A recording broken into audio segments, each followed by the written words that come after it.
Bismillahirrahmanirrahim. Assalamualaikum warahmatullahi wabarakatuh. Alhamdulillahi wa kafa wassalatu wassalamu ala habibil mustafa wa ba'du. Dalam sebuah hadis baginda Rasulullah sallallahu alaihi wasallam menyampaikan sebuah hadis qudsi.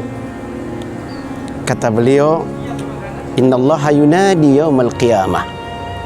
Nanti pada hari kiamat Allah Subhanahu wa taala akan memanggil hamba-hambanya, ya ibadi la khaufun alaihim wa lahum yahzanun. Wahai hamba-hambaku, hari ini tidak ada rasa takut dan tidak ada rasa sedih. Seketika itu juga seluruh makhluk mengangkat kepalanya di hadapan Allah Subhanahu wa taala karena merasa terpanggil oleh Allah Subhanahu wa taala dengan panggilan ya ibadi, wahai hamba-hambaku. Akan tetapi Allah Subhanahu wa taala tidak berhenti pada panggilan yang pertama tadi. Allah Subhanahu wa taala tsumma yunadi ats-tsaniyah.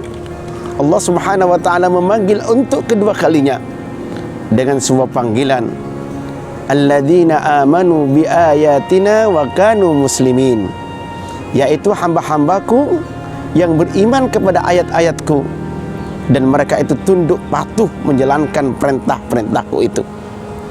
Ketika Allah Subhanahu wa taala memanggil dengan panggilan yang kedua, orang-orang yang dulunya kufur kepada Allah Subhanahu wa taala, orang-orang yang tidak percaya kepada ayat-ayat Allah, orang-orang yang tidak mau tunduk kepada ayat-ayat Allah, tertunduk malu di hadapan Allah Subhanahu wa taala. Mereka tidak berani lagi mengangkat kepalanya di hadapan Allah Subhanahu wa taala. Mereka hanya bisa tertunduk lemas di hadapan Allah Subhanahu wa taala. Ma'asyiral muslimin rahimakumullah. Akan tetapi Allah Subhanahu wa taala tidak berhenti pada panggilan yang kedua tadi. Allah Subhanahu wa taala memanggil untuk ketiga kalinya. Kata Allah Subhanahu wa taala, alladzina amanu wa kanu yattaqun, yaitu orang-orang yang senantiasa di dalam hidupnya meningkatkan keimanan, meningkatkan ketakwaan. Seketika itu juga orang-orang yang dulunya semasa hidupnya seringkali melakukan maksiat kepada Allah Subhanahu wa taala, sering melakukan dosa-dosa besar di hadapan Allah Subhanahu wa taala, mereka itu tertunduk malu di hadapan Allah Subhanahu wa taala, tidak berani lagi mengangkat kepalanya.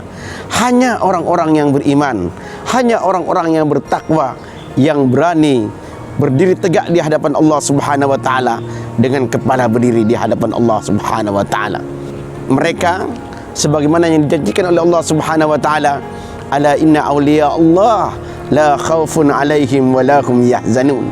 Ketahuilah bahwasanya wali-wali Allah tidak ada rasa takut dan tidak ada rasa sedih. Ma'asyiral muslimin rahimakumullah.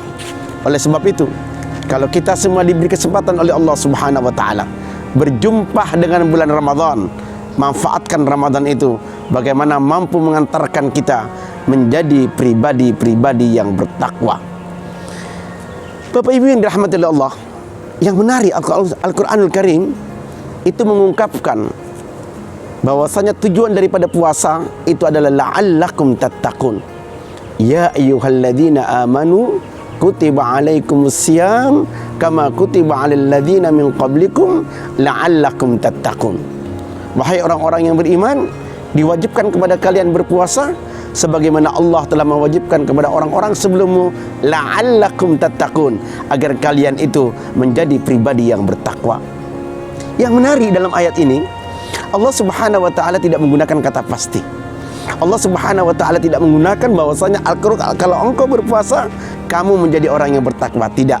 Tetapi Allah Subhanahu wa taala mengatakan la'allakum tattaqun, semoga dengan puasa itu engkau menjadi orang-orang yang bertakwa kepada Allah Subhanahu wa taala. Kata la'alla di dalam bahasa Arab adalah kata taraji. Ada sebuah harapan. Ada sebuah harapan di mana kita dengan berpuasa akan menjadi pribadi-pribadi yang bertakwa. Oleh sebab itu tergantung kita bagaimana puasa kali ini akan mampu mengantarkan kita menjadi pribadi yang bertakwa. Harus kita perhatikan betul, harus kita manage betul, terutama masalah hati. Pertama kali yang harus kita manage adalah persoalan hati. Karena baginda Rasulullah SAW mengatakan, ala inna fil jasadi mudghah, ketahuilah bahwasanya di dalam hati kita ada segumpal daging, ada segumpal daging. Kalau daging itu baik, maka seluruhnya akan baik. Tetapi kalau daging ini buruk, maka semuanya akan buruk. Ala wahyal qalb, ketahuilah kalau itu adalah hati. Maka yang paling penting adalah sekarang ini dalam menjalani puasa Ramadan adalah untuk menata hati kita. Ini yang disebut dengan sabar dalam ketaatan. Sabar sebelum melaksanakan ibadah, sabar ketika melaksanakan ibadah, sabar setelah melaksanakan ibadah kepada Allah Subhanahu wa taala. Kita tata hati kita dengan keikhlasan. Kita menjalankan puasa, kita ikuti aturan main sebagaimana yang diajarkan oleh baginda Rasulullah sallallahu alaihi wasallam. Begitu juga setelah kita melakukan ibadah Ramadan, kita harus tata hati kita. Jangan ada riya, jangan ada sum'ah dan segalanya. Yang kedua, ma'asyiral muslimin, yang perlu kita manage, yang perlu kita atur, yang perlu kita perhatikan adalah soal waktu. Di dalam Al-Qur'anul Karim, Allah Subhanahu wa taala banyak membicarakan tentang waktu. Bahkan ada beberapa surah diberikan oleh Allah Subhanahu wa taala dengan nama-nama yang berkaitan dengan waktu.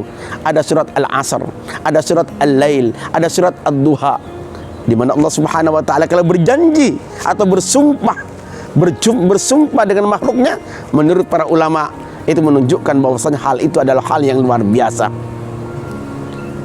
Bapak Ibu yang dirahmati oleh Allah, itu perlu kita perhatikan. Jangan sampai di bulan Ramadan waktu itu berlalu begitu saja. Kita melakukan perbuatan-perbuatan yang sia-sia. Kata baginda Rasulullah sallallahu alaihi wasallam, min husni islamil mar'i tarkuhu ma la ya'ni. Di antara kesempurnaan keislaman seseorang itu meninggalkan hal-hal yang tidak bermanfaat. Yang ketiga, ma'asyiral muslimin, Bapak Ibu yang dirahmati oleh Allah, yang perlu kita perhatikan memanage itu adalah bagaimana memanage keluarga kita. Ini sangat penting. Kenapa? Karena baginda Rasulullah sallallahu alaihi wasallam di 10 hari akhir beliau itu membangunkan keluarganya. Membangunkan keluarganya untuk apa? Untuk beribadah kepada Allah Subhanahu wa taala, untuk sama-sama salat, untuk sama-sama bertilawah, untuk sama-sama zikir kepada Allah Subhanahu wa taala. 10 hari terakhir di bulan Ramadan adalah merupakan kesempatan emas untuk bisa duduk bersama anak, untuk bisa duduk bersama istri, kita makan sahur bersama, kita berbuka bersama. Disitulah ada interaksi. Bagaimana kita memberikan nasihat, saling menasihati satu sama lain. Ini harus kita perhatikan. Yang keempat, yang barangkali yang perlu kita perhatikan adalah memanage tenaga kita. Baginda Rasulullah SAW ajarkan kepada kita bagaimana kalau sahur itu diakhirkan, kalau berbuka itu dipercepat, apa yang disegerakan, apa yang disebut dengan takjil atau mensegerakan buka. Itu ada petunjuk Rasulullah SAW bagaimana menjaga tenaga kita. Jangan sampai di bulan Ramadan tenaga kita buang dengan sia-sia. Kita gunakan untuk hal-hal yang tidak bermanfaat. Gunakan bagaimana tenaga kita untuk senantiasa takarrub kepada Allah Subhanahu wa taala. Yang terakhir, Bapak Ibu yang dirahmati oleh Allah, barangkali yang perlu kita manage adalah bagaimana memanage harta kita. Karena dalam sebuah hadis Rasulullah sallallahu alaihi wasallam itu diceritakan bahwasanya Rasulullah sallallahu alaihi wasallam adalah orang yang paling dermawan. Terlebih lagi di bulan Ramadan.